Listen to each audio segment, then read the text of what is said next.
Minnesota Vikings select. He's a longtime NFL draft expert who's been sweating Vikings football since the Randy Moss era. Straight cash, homie. Welcome to Thor Talks Purple. Hello, everyone, and welcome into Thor Talks Purple, a Thursday edition today. Ask Thor Anything, our weekly dive into the mailbag. You guys can ask whatever you want. We have some questions that producer AJ pulled from the YouTube section yesterday. So AJ, let's get right into it. Let's see what the people got for me today. Yeah, let's get right into it here. This one, I've been sitting on this one for a few days here, Thor, but Twinkie2711 chimes in here. Thor, are you going to keep doing national draft coverage and writing about the draft from like a national level, or is that just completely gone away now that you joined the SKOR North team? Are we going to keep you in a cage and you not let you do any of that anymore? Well, all my NFL draft video and podcast audio, of course, is going to be on SKOR North. I will have a place where I put out my rankings just for people that want to see them. That might end up being on a Substack or something, but I'll put them out so people have the physical rankings in front of them. But yeah, like all my NFL draft stuff is more or less going to be right here. So yeah, subscribe to the channels. This is where we're going to be all spring, going through the draft stuff, going through all my rankings, doing the deep dives on not only the guys at the top of the board, but you guys know that I'm sickos. I'm the guy that invented the Thor 500 player big board. Love my UDFAs, and turns out the guy in town a couple miles away, Quasi, he loves the UDFAs too. So we'll be deep diving that all spring long here on SKOR North. But yeah, I will also have I don't have it yet, but I'm thinking in January I'll put something out there, and put it out on my Twitter where people can access a physical copy of all my rankings. Norton Brandon says, "Hey, Ask Thor Anything. If Flores goes and KOC stays in the offseason, who is your big board to replace Flores? How much will that also kind of change the offseason build structure and plan for the Vikings defense?" Well, I'll answer the second one first.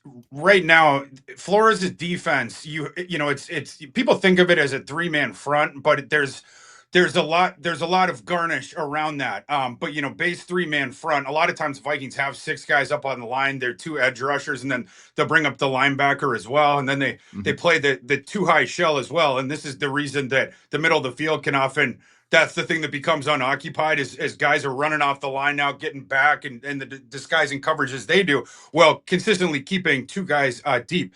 But the Vikings, their defensive personnel right now, it's befitting of a 3-4 defense. So if you were going to bring in a traditional 4-3 defensive coordinator that wanted to run that, you would have to make some legitimate personnel changes, right? Like one of the strengths of the Vikings roster right now is they have 3 stud 3-4 outside rushing linebackers, right? Guys, edge rushers in a 3-4 system, guys that would not be fits as edge rushers in a 4-3, right? So you probably would be looking for a 3-4 guy. It wouldn't necessarily need to be someone that is as aggressive or does the 6-man front stuff as Flores, but you'd probably be looking for something like that. And I do have some candidates. The one on the staff that has gotten some interviews elsewhere recently is Durante Jones, the defensive back coach. So I wonder if they would look at him. Mike Pettin is the other one that is, has experience and has gotten some looks. I don't know if fans would want Mike Pettin there, elevated, but those are probably the 2 guys on the staff. And then a couple others from around the NFL. One that has intrigued me for years because I thought this guy was going to get a college head coaching job, and he was very close. And I don't know what happened there. And then he's been in the NFL ever since. And he is right now one of the most respected top lieutenants for our friend Sean Payton with the Denver Broncos. And it's always sweet to steal stuff from Sean Payton. So for that reason alone, I'm going to toss this guy on the list. That's Jim Leonard. And maybe some Gopher fans out there, maybe we don't want the Badger in Jim Leonard. I really respect Jim Leonard's defensive acumen, and he's a younger coach as well. And Kevin O'Connell has gotten a lot of younger coaches onto his coaching staff. So I think Jim Leonard could be had in the offseason, that possibility there as well. People have brought up Wink Martindale, the defensive coordinator for Michigan, because Wink Martindale, he is one of the only defensive coordinators you'll ever meet that is as aggressive as Brian Flores with the blitzes. Okay. So if that is Kevin O'Connell is his first defensive coordinator hire was essentially the polar opposite of a second one. The guy that lasted 1 year, our buddy Ed Donishell. And you want to talk about the inverse of aggression, Mr. Ed Donishell. But would Kevin O'Connell, if he were going out to hire his third defensive coordinator, I mean, are you going to skew close? Where are you going to go on that aggressive scale? And I assume he'd want a bit more aggressive. Would you want to go all the way to Wink Martindale? I'm not sure, but you toss him out. Another collegiate defensive coordinator that I have a lot of respect for. And I don't, a lot of times the NFL teams will take a position coach from another team and elevate him up to coordinator. So maybe the Vikings would not be interested in going the college route. But Glenn Schumann, the defensive coordinator from Georgia, is as good as it gets in college football. And he runs the varied personnel groupings as well. He is extremely creative in his own right. He's the guy that last year brought us Jalen Walker, an off-ball linebacker, edge hybrid, 6'1", 235. Glenn Schumann will use you where you are most effective, even if on the surface with your measurables and stuff, maybe it doesn't make the most sense in the moment, but he figures out a way to squeeze the most out of guys.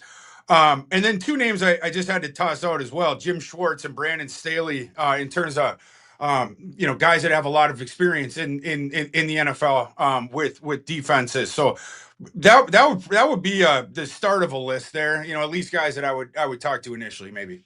All right. Dino WBL writes in, Thor, can we get a starting center in the 3rd to 4th round? And I know we sort of maybe peeked into this yesterday. If you missed it, War Room Wednesday, we did a 3-round mock draft where Thor inverted a Duke guy from outside to inside and potentially taking over that center position. But I'll let you run away with the full answer here, Thor. Yeah, the answer is yes. You can.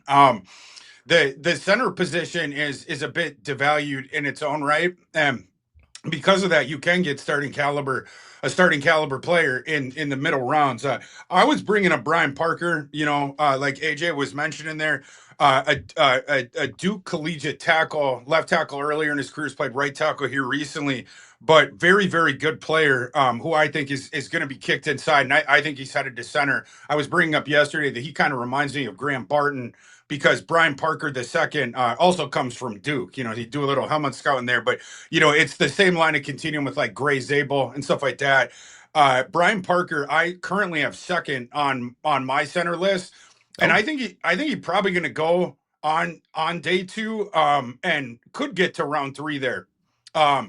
That's something that we have to keep an eye on with his pre-draft process. Obviously, he's going to be working out at a position he hasn't played in college here recently, and then we have to see the testing as well. A couple other names, the kid from Oregon, and I'm not great at pronouncing his name, but Lalalu, their center, Oregon center, is really, really good. He's the guy that I have as center 1 right now.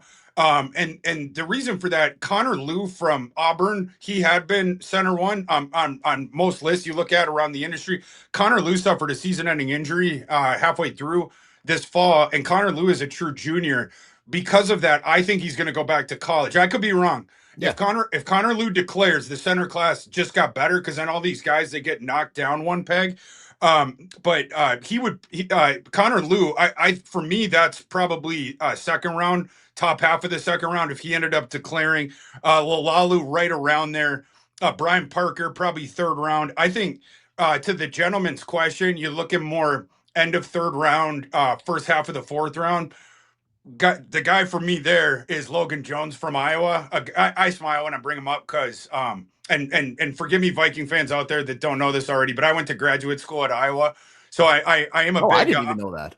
Oh, well, because of that, they converted me into being an Iowa Hawkeye fan, and I've said this before to Gopher fans that get mad at me. I applied to Minnesota out of high school, and they waitlisted me. Now, I wasn't great doing my homework in high school, so it was one of those. You can't blame them too much, but they didn't let me in right away, and then Iowa let me into a really nice graduate writing school, and they paid for everything. So that's why I'm an Iowa graduate. Logan, and that's why I've seen every snap of Logan Jones's career.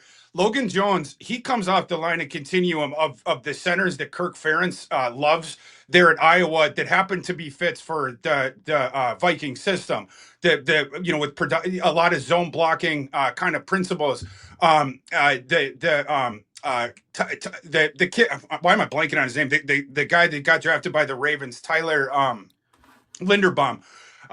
The Iowa center prior to that, very high draft pick by the Ravens. Logan Jones ends up taking over after that. Logan Jones, position convert guy, high school wrestler guy, amazing athlete guy. He's also, though, like Linderbaum. Linderbaum, he got nitpicked his whole process because of size, a smaller frame, and a little bit smaller, shorter arms. That's the same thing that Logan Jones is going to contend with. Logan Jones is 6'2.5", 300. I have verified measurements on him from over the summer. So these aren't his bio ones. These are his actual measurements. So the schools, they always add, like, okay, just a brief aside. Diego Pavia, for folks out there that have seen Vanderbilt this year, the Cinderella story in college football, or,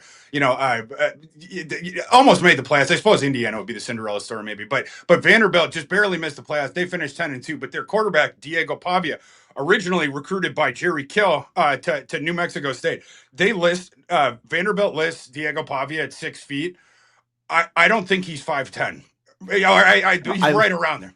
I love when schools do that. I used to when I went at St. Cloud State, we did we covered the hockey team, and some guys it's like, oh, you look and they're listed 5'11", 5'10", or whatever, and then I'd go down to the locker room or like interview whatever, and they walk past me, and I'm 5'7", 5'8", depending on the shoes. And I'm towering over these guys. So I'm like, are they doing these measurements with the skates on? Like, what are we talking about? So yeah, it's fun how schools will, you have to throw another 10, 15 pounds on that guy, another couple inches to the measurement for sure.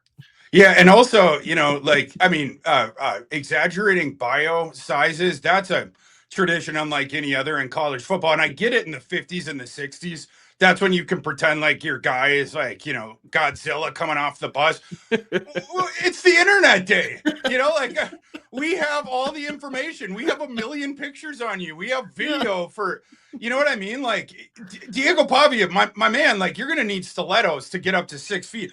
I have Diego Pavia, and this is measurements from over the summer, 5'9" 3/4. Okay, Diego Pavia, unless you could somehow magically grow 2.5 inches, you're coming in well short of 6 feet. But everyone gets exaggerated. Is his whole point being, but these are accurate ones for Logan Jones. 6'2.5", 300 pounds. The arm length again, very very short. It's 30 inches and 7/8.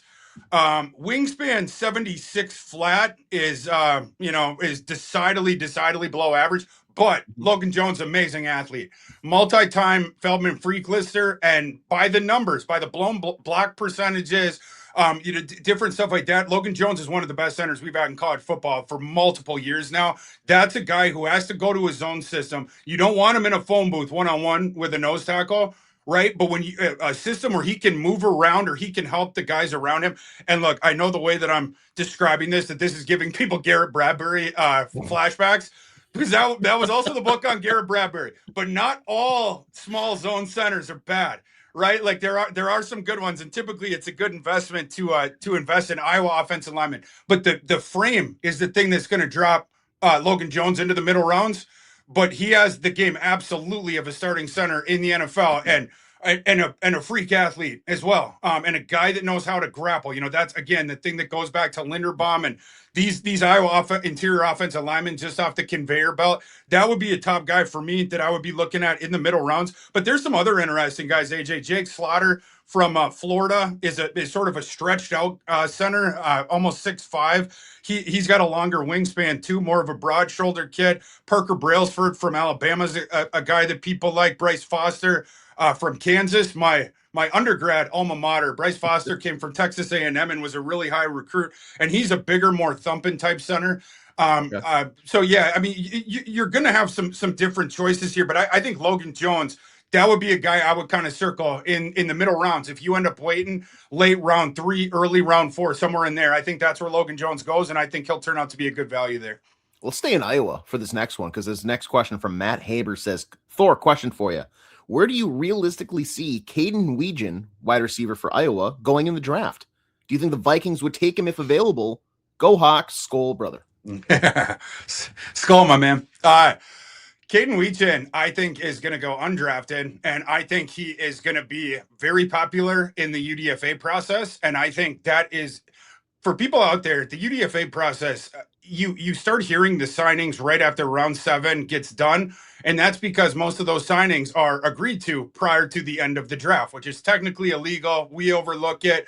It's the thing where the area scouts, assistant coaches, they make relationships with some of these guys lower on down the board, and particularly area scouts heading into day 3 on that Sunday, and certainly in the early portions of it, they're calling these agents of kids that they like, that they've scouted, that might go undrafted, talking about, what kind of number would you need? And then also, this is where the area scouts and these guys making these calls to the agents, they're pitching the situation for the team. They're recruiting, right? Like, because at that point, you as you know, it sucks. You went undrafted. You had a dream to play in the NFL. You went undrafted. But the good news is you and your agent now have 32 different options, right? And so this is why it's important for the area scouts to lay out, like, look, here's what our roster, here's what our 90 man looks like right now, here's what our projected 53 looks like, and let me show you the barren wasteland position group that your client plays.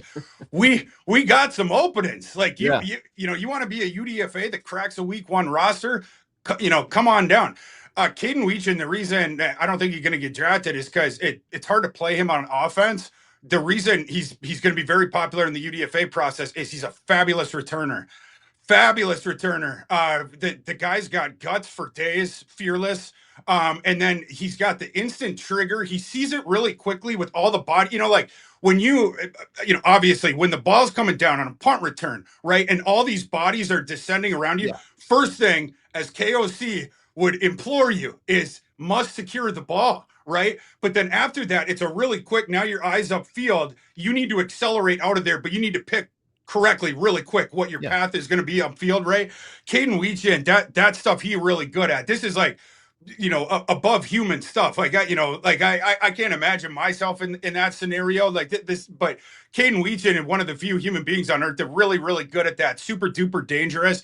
I put out a tweet, I don't know, maybe last spring or over the summer, like at Quasey, like, got a solution to your returning problems here in Iowa, look up Mr. Weechin. So I think it's a UDFA guy, but I think it's a guy that gets a surprisingly big signing bonus from a team that is looking at him as this guy absolutely could be our return man for not only this coming season, but the next 5, 6, 7, 8, 10 years. Yeah. Tanner Steffi writes in, Thor, a longtime listener, first-time commenter. I'm still a believer in JJ, as I'm sure you are as well. What do the Vikes need to do? Yeah, I think that's no surprise, right? Yeah. What do the Vikings need to do this offseason, whether it's personnel, coaching, front office changes, to ensure that he is in the best spot for next season? And then he also says, P.S. I disagree with yesterday's mock draft. I think Kenyon Sadiq is a slam dunk home run. Let's build this offense, LFG. So back to the JJ thing. What do they need to do this offseason to really put JJ in a spot where if he is QB1 next season, which I would imagine weak QB class, all this other stuff, barring a major signing, as of right now, the path is there. What do they need to do to set him up? There's things that they can do you head into training camp and you feel better about, you put them in a better spot. I think you could potentially upgrade the running back room a little bit. And I know Aaron Jones and him are good buddies, so it almost hurts me to say, but like, if you're going to cut Aaron Jones, that, thinking about like a Jeremiah Love kind of a thing, make the offense more dynamic. And then this goes into my broader point of, I think the big things, beyond personnel, because I think more or less the personnel is there with some tweaks, right? The bigger thing is, I think Kevin O'Connell deciding upon a system that molds what he likes to do with JJ's game, something that we've seen, we had a slow progression of it to this point in the season, and Kevin O'Connell caught up to it this past weekend. But JJ, of course, is going to keep developing, keep progressing, and you can keep flowering out that playbook. But like something for where he's at in his development over the season, which is going to be further than it is right now, figuring out what that's going to be going into next season and drilling that down. And then, of course, the tweaks with JJ's mechanics, I think as well. That's an off-season thing, and it's one of the reasons I was getting kind of frustrated with the hyper focus on it and the public discourse of it that was begun by the head coach just constantly harping on it. And then, like I've said, everyone became a sort of an amateur quarterback expert. It wasn't fair because during the season, the thing that O'Connell talked about last week of the decision making is the thing that's, well, yeah, because in the moment you're the one who's in the cockpit up, you're the one who's way above earth there. You're by yourself, right? Like, all this different stuff. Oh, push this button, push that button, and do this and do that. Like, you're going to become overloaded as the young quarterback. But over the off season, that's where we drill in muscle memory, right? And so, if O'Connell, for instance, the right leg kick, which comes and goes, but JJ sometimes get that exaggerated right leg kick on certain throws when he wants to get a little more torque on that thing, put a little more English. That's something where if O'Connell wants to eliminate that thing, that's your time to do it, pal. Not between the Bears and the Lions or whatever, right? Like so anyway, I would say those are the two things. Just tweaking the personnel a little bit, figuring out your offensive game plan that you're comfortable with heading into next season. And then those mechanical tweaks. But yeah, JJ's going to keep progressing. We've seen the improvement to this point. Obviously, has a long way to go. But the natural course of his progression as well. Pick up with those other three things, and then you're off to the races. Jackie Cornelius writes in, I've always loved KOC as our coach, but this season I have been very disappointed in him. Honestly, I hold him at 100% responsible for the Vikings not making the playoffs this year.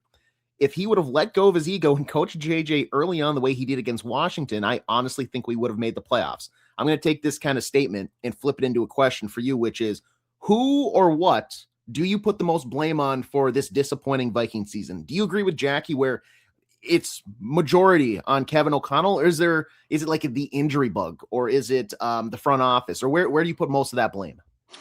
This is the hard part of the discussion because there's a lot to go around. This is the pie chart of blame episode, and we got a lot of small pieces. We got to cut that thing up. Everyone, yeah, because then you go back to personnel decisions. Some of them that missed, that goes to Kwesi and his group. The Kevin O'Connell, the stuff where it seemed like, now after the second week, now you want to talk about mechanics, but what you don't want to talk about, you want to talk about anything but your playbook and the play selection and how I'm going to modify my offense, right? Like, and it was more sort of these kind of passive aggressive little jabs at his young quarterback of like, oh, well, when he gets there, when the cement dries, like, then he can finally paint the portrait that I want him to paint. And it's like, sometimes, being a good play caller is melding your system to the personnel on hand. I mean, that's a lot of times what it is. Even if you have a good offensive system with other players, there's, if you have new personnel, and this year the Vikings had a lot of it, all the different moving pieces and stuff like that.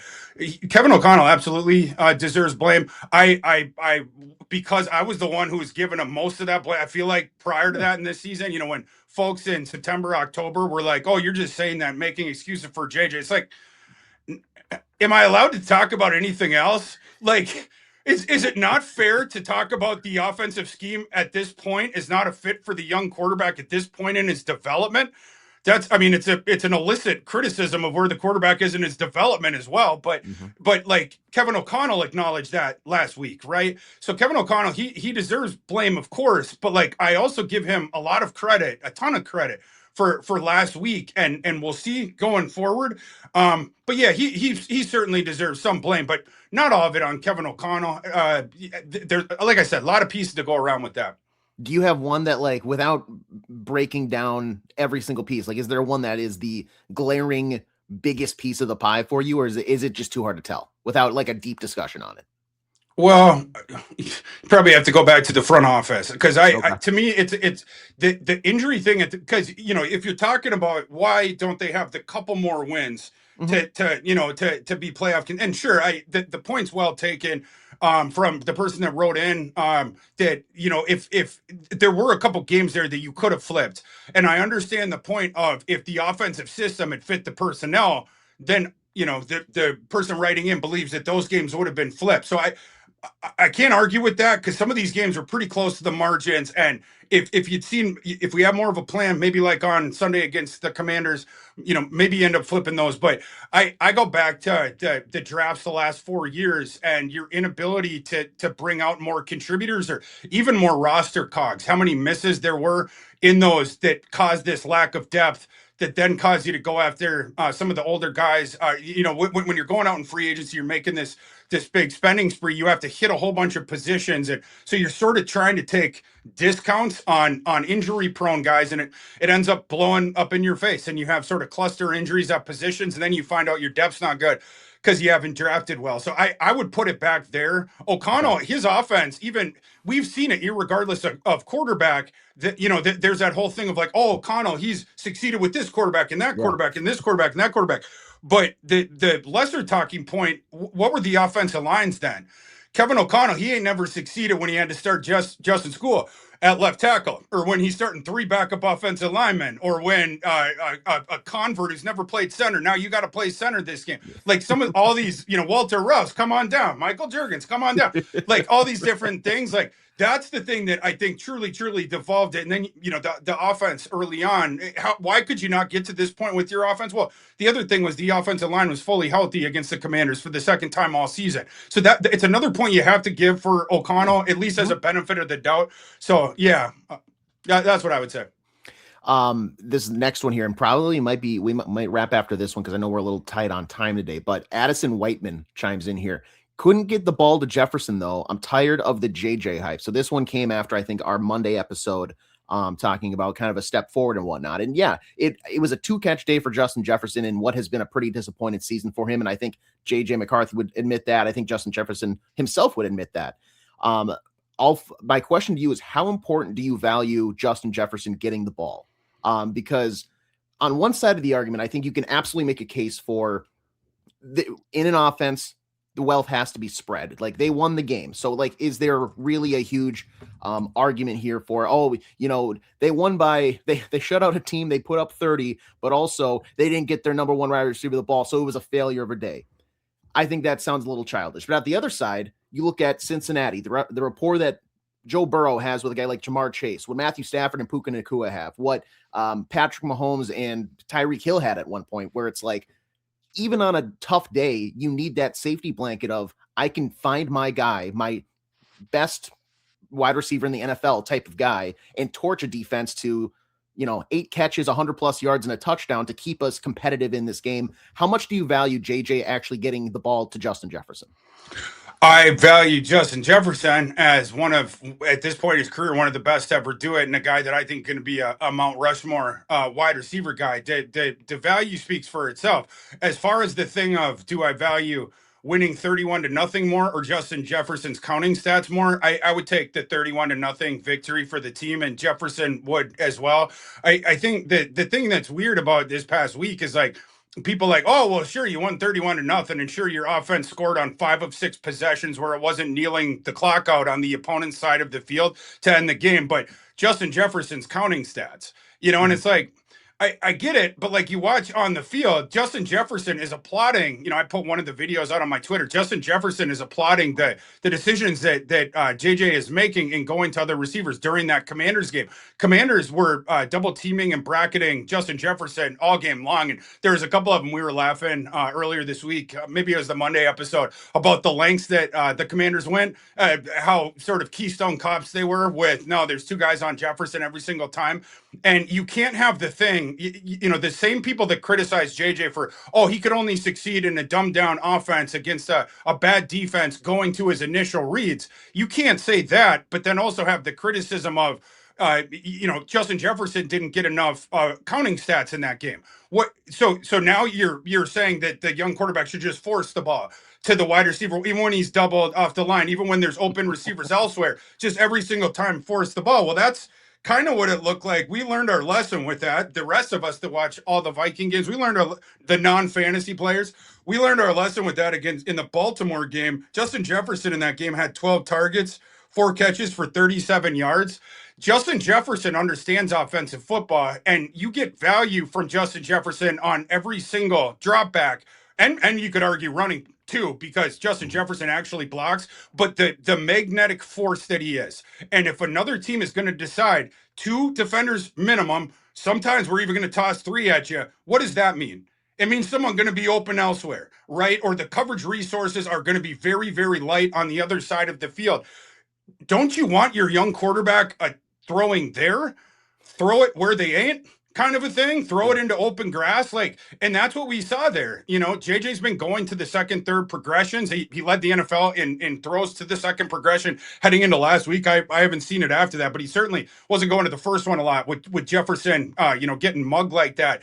But the counting stat thing, it's going to come. Right. But until then, when you have the multiple guys on him and there's other guys open, other things flower out. Even Justin Jefferson is going to advocate, throw it to the guys that are open so that we can end up winning the game. The gravitational force is a value as well. But Justin Jefferson, of course, is a force. They're going to the numbers will come. But yeah, the thing of, do I value his counting stats over wins? No, I don't. Okay, well, we'll tell you what. That wraps up Ask Thor Anything Thursday. What do we got on tap for the Friday show here, Thor? Purple props. We're bringing in my buddy Leighton, and we're going to do the thing where we go through every single player prop line. And for folks out there that don't sports bet, don't think of it as a sports betting thing. Think of it as a super deep in the weeds analytical breakdown of the game, because we're going to go through the passing game, of course, the Vikings, the running game of the Vikings against the opponent that they're going to be up against on Sunday, and the Cowboys against a fair number that the books put out, and then also the Cowboys. They're really good offense going up against the Brian Flores defense. What does the sports betting market, how do they see heading in? How bullish are they on the Cowboys, offensive players? And then what are Leighton and I, what have we pulled up in our research? Are we going to go over or under those numbers? Join us on that tomorrow on Thor Talks Purple Props. But in advance, thanks for joining us today. Please rate, review, subscribe. Toss out the 5-star review. I'm shouting those out on tomorrow's show. I know I said I was going to do it today, but I figured I'd do it on the weekend show. So you got one more day to put in your 5-star reviews, and I'm going to shout you all out tomorrow. We will see you then on Thor Talks Purple.